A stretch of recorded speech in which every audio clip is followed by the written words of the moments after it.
Hello movie lovers. இன்னைக்கு உங்களுக்காக நான் என்ன படம் கொண்டு வந்திருக்கேன் அப்படின்னு பார்த்தீங்கன்னா, ரொம்பவே ஹாரர் மிஸ்ட்ரியான த்ரில்லர் ஃபேண்டசி மூவியை தான் பார்க்க போகிறோம். தும்பட் அப்படிங்கிற இந்த படத்தை பற்றி தான் இன்னைக்கு இந்த வீடியோவில் பார்க்க போகிறோம். தும்பட் அப்படிங்கிற சபிக்கப்பட்ட ஒரு கிராமம். அங்கே ஒரு அரண்மனையில் ஒரு புதையல் இருக்குது. அந்த புதையல் கூடவே ஒரு சபிக்கப்பட்ட சாபமும் இருக்குது. அந்த சாபத்தை எல்லாத்தையும் மீறி அந்த புதையலை அடையணும் அப்படிங்கிற வெறி ஒரு சின்ன பையன்கிட்ட இருக்குது.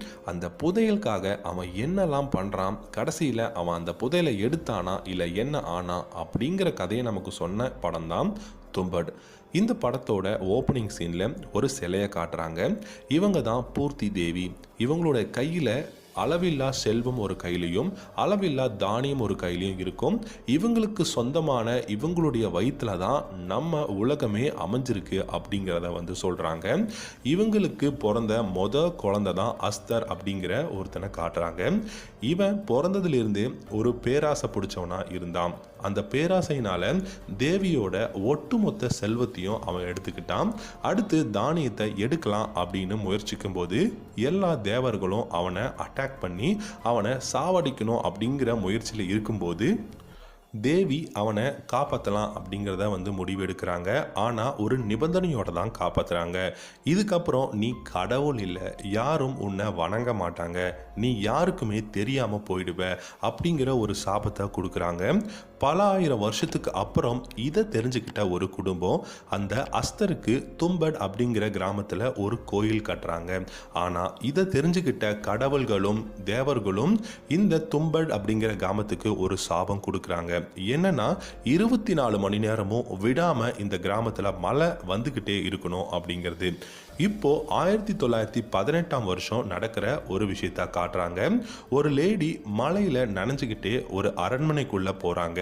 அங்க ஒரு வயசான தாத்தா உக்காந்துருக்காரு. அவரு ஏன் இவ்வளோ லேட்டு அப்படின்னு கேட்குறாரு. அந்த தாத்தாக்கு எல்லா பணிவிடையும் எல்லா வேலைகளும் இந்த அம்மா தான் பார்க்குறாங்க. கிட்டத்தட்ட ஒரு மனைவி மாதிரி. ஊருக்கு வெளியில் ஒரு மலைக்கு மேலே ஒரு வீடு இருக்குது. அந்த வீட்டுக்கு வெளியே 2 பசங்க இருக்காங்க. இந்த பசங்க யாருன்னா அந்த அம்மாவோட 2 பசங்க. அதில் சின்ன பையன் கேட்குறான், ஏன் அம்மா இன்னும் வரல அப்படின்னு சொல்லிட்டு. அம்மா வந்துருவாங்க, வா நம்ம போயிட்டு அந்த கிழவிக்கு சாப்பாடு கொடுக்கலாம் அப்படின்னு உள்ளே ஓடுறாங்க. உள்ளே போயிட்டு இவங்களே சமைச்சு அந்த கிழவி அப்படின்னு சொல்கிறாங்க. அந்த கிழவிக்கு சாப்பாடு கொண்டு போகலான்னு போகும்போது அவங்க அம்மா வந்துடுறாங்க. வந்துட்டு நல்லா அடின்னு அடி வெளுக்கிறாங்க. வெளுத்துட்டு அவங்க அம்மாவே புதுசாக சமைச்சு அங்கே இருக்கக்கூடிய அந்த கிழவிக்கு சாப்பாடு எடுத்துகிட்டு போகிறாங்க.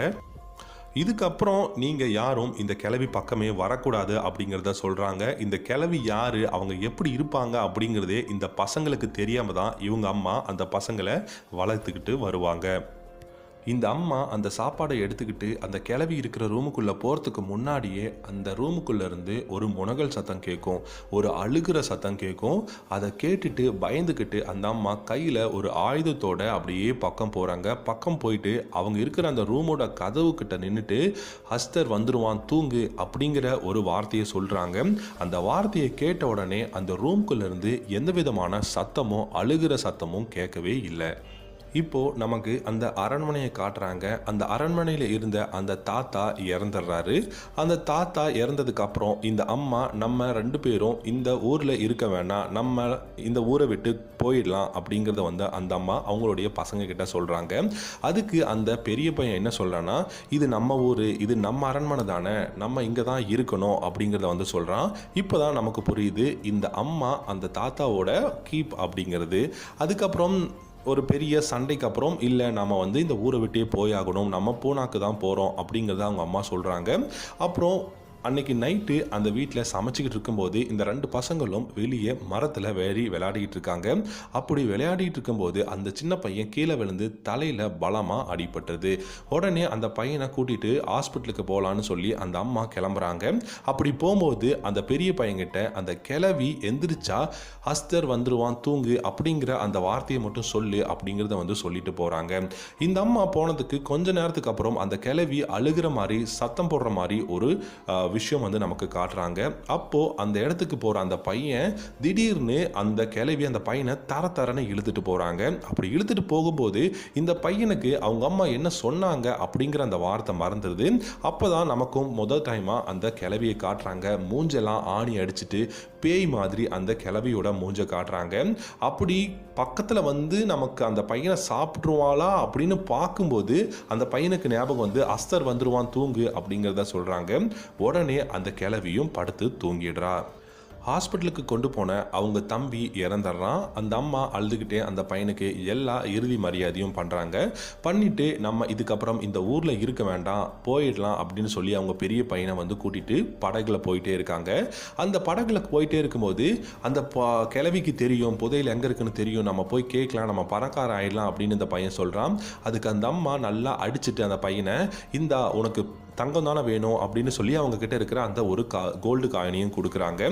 கொடுத்துட்டு அந்த பையனை இதுக்கப்புறம் நீ இந்த ஊருக்கு வரவே மாட்டேன்னு என்கிட்ட சத்தியம் பண்ணு அப்படின்னு சொல்லிட்டு அந்த பையனை கூட்டிட்டு அந்த கிராமத்தை விட்டே போகிறாங்க. இப்போது 15 வருஷத்துக்கு அப்புறம் அந்த ஊருக்கு ஒருத்தன் வர்றதை காட்டுறாங்க. இவன் தான் அந்த சின்ன பையன். வீட்டுக்கு வர்றான். அந்த கிழவியை பார்க்கலாம் அப்படின்னு சொல்லி அந்த கிழவியோட ரூம்குள்ளே போகும்போது அந்த கிழவி ஒரு பெரிய மரமாக வளர்ந்து இருக்கா. அந்த கிழவியை பார்த்து ரொம்பவே சிரிக்கிறான். சிரிச்சுட்டு அந்த புதையல் எங்கே இருக்குது அப்படின்னு சொல்லி உனக்கு நான் என்ன வேணா பண்ணுறேன் அப்படின்னு சொல்லி அந்த கிழவியை பார்த்து கேட்குறான். அதுக்கு அந்த கிழவி புதையல்கிட்ட போகாத, நீ போனீன்னா என்ன ஆகுவனே தெரியாது அப்படிங்கிறதெல்லாம் சொல்கிறா. எல்லாம் எனக்கு தெரியும், அந்த புதையல் எங்கே இருக்குது அப்படிங்கிறத மட்டும் சொல்லு அப்படிங்கிறத சொல்லி கேட்குறான்.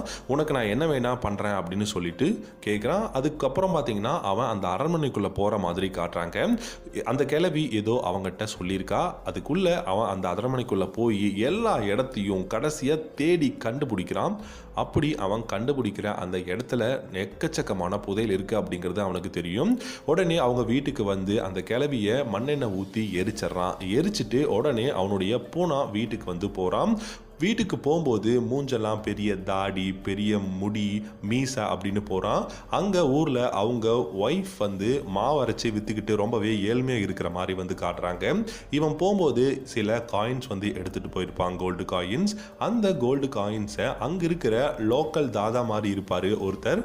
அவர் பேர் வந்து பார்த்திங்கன்னா ராகவ். இவர்கிட்ட போய் கோல்டு காயினை கொடுத்து எனக்கு கொஞ்சம் பணம் வேணும் இதுக்கு அப்படிங்கிறத வந்து கேட்குறாரு. உடனே அந்த ராகவும் வந்து கொடுக்குறான்.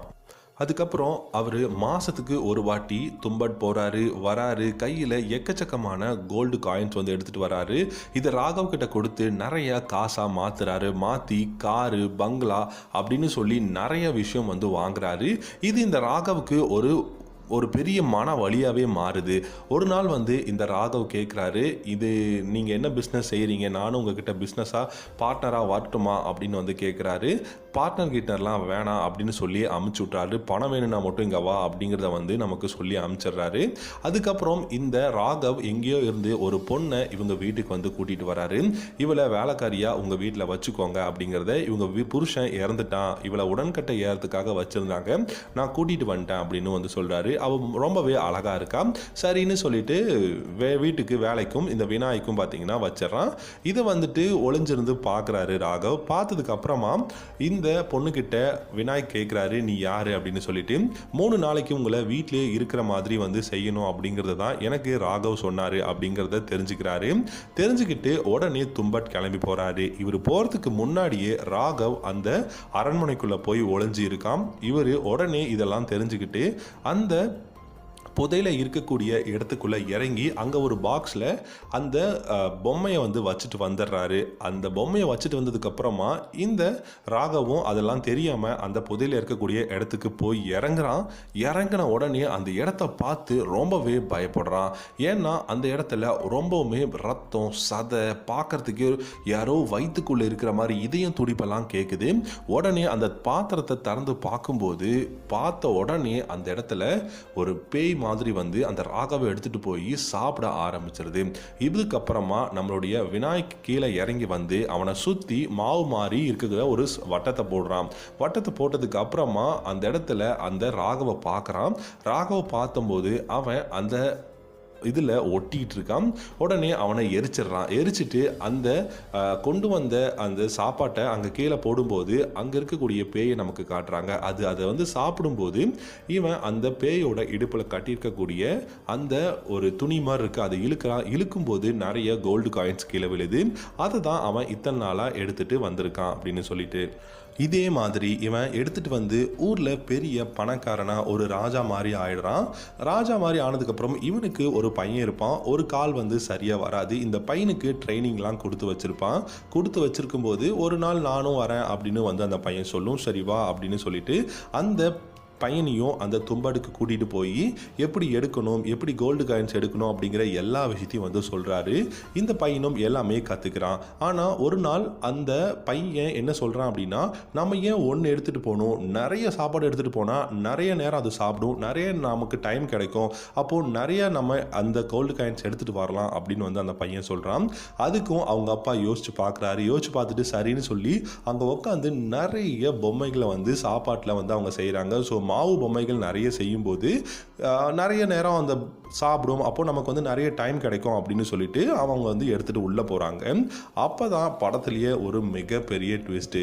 ஒரு பொம்மை எடுத்துகிட்டு போனால், ஒரு சாப்பாடு எடுத்துகிட்டு போனால் ஒரு பேய் தான் வரும். இங்கே இத்தனை சாப்பாடு எடுத்துகிட்டு போகும்போது நிறைய பேய் வந்துடுது. இவங்களுக்கே ஒரு ட்விஸ்ட், என்ன பண்ணுறதுனே புரியல. அப்போது என்ன பண்ணுறாங்க அப்படின்னா, இவங்க அப்பா இந்த பையனுக்காக தியாகம் பண்ணுறாரு. இவரோட உடம்புல அந்த எல்லா சாப்பாட்டையும் கட்டிக்கிட்டு இவங்க அப்பா அந்த கயித்துல மேலே ஏறுறாரு. இந்த பையனை அப்படியே மேலே போக சொல்லிட்டு இந்த அப்பா அந்த பையனுக்காக தான் உயிரையும் கொடுக்குறாரு. உடனே வெளியே வந்துடுறான் அந்த பையன் வெளியே வந்து நின்று பார்க்கும்போது அவங்க அப்பா அந்த கையில் எரிஞ்சு போன நிலைமையில் அந்த புதையலை வந்து அந்த பையன்கிட்ட கொடுக்குறாரு. ஆனால் அந்த பையன் எனக்கு புதையல் வேண்டாம் அப்படிங்கிறத சொல்லிட்டு அவங்க அப்பா கிட்ட அஸ்தர் வந்துருவான் அப்படிங்கிறத சொல்லி அவங்க அப்பாவை தூங்க வச்சுட்டு அந்த இடத்தையும் எரிச்சிட்டு அந்த பையன் ஓடி போய் அந்த அரண்மனையை சாத்திட்டு ஓடிடுறான்.